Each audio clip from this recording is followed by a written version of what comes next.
Hello everyone, welcome to my channel. आज करेंगे हम class 11 micro economics and topic है हमारा आज का movement along the demand curve and shifts in the demand curve. इन गाइस इस चैनल पे जितनी वीडियोस करेंगे सभी एनसीईआरटी की बुक्स में से करेंगे।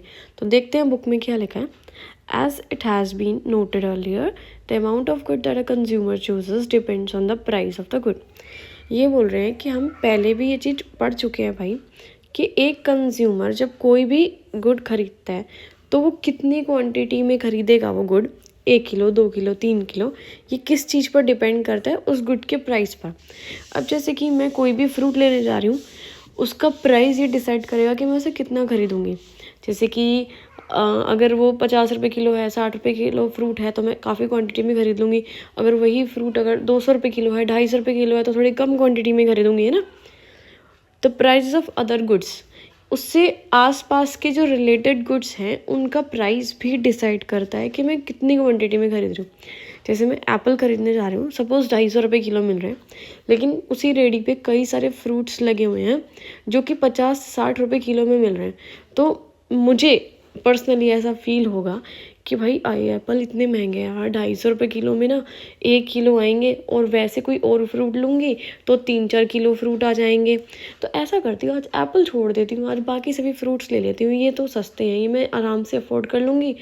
तो ऐसे ख्याल जो हैं वो डिसाइड करते हैं भाई कि हम कितना क्वांटिटी में गुड खरीदेंगे या नहीं। हमारी इनकम भी डिसाइड करती है।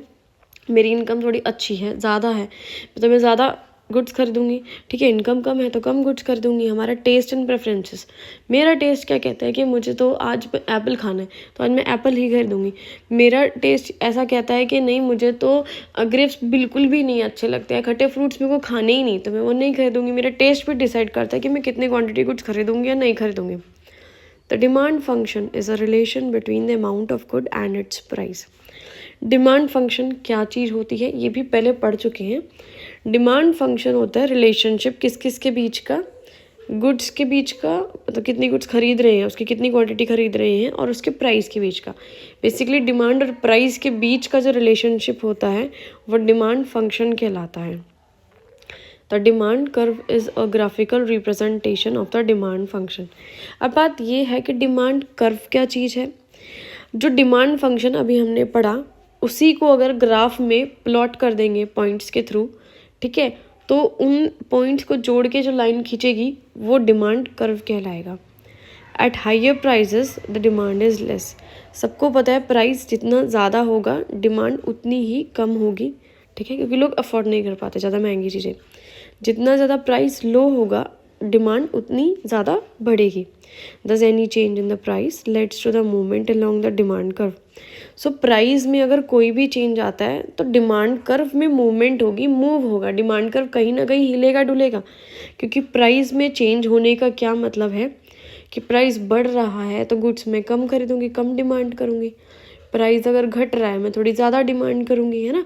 तो डिमांड मूव हो रही है, डिमांड हिल डुल रही है, तो डिमांड हिलेगी तो वो पॉइंट्स जो हमने प्लॉट करे हैं वो भी हिलेंगे डुलेंगे कहीं ना कहीं, जिसकी वजह से डिमांड कर्व भी मूव होगा, वो भी हिलेगा डुलेगा भाई।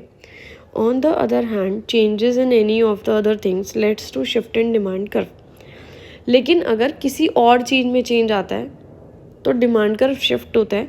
दोबारा से बता रही हूँ, यहाँ पे दो कंसेप्ट दे रखे हैं, एक है movement along the demand curve, एक है शिफ्ट इन डिमांड कर्व।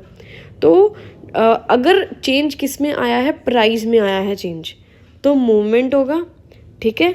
और चेंज अगर अदर थिंग्स में आया है, कोई और चीज़ें चेंज हो रही है प्राइस को छोड़ के, तो डिमांड कर्व में शिफ्ट होएगा, ठीक है। तो ये दो चीज़ें हैं यहाँ पे देखो। अभी यहाँ पे दो आपको ग्राफ दे रखे हैं, डिमांड कर्व दे रखे हैं।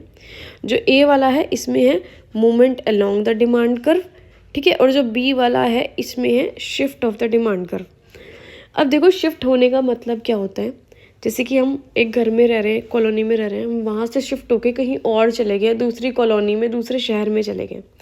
कुछ ऐसा अंदाजा सा लगा लो, थोड़ा तुक्का सा हो जाएगा आपको। जो बच्चे थोड़े से वीक हैं उनके लिए इसको याद करना।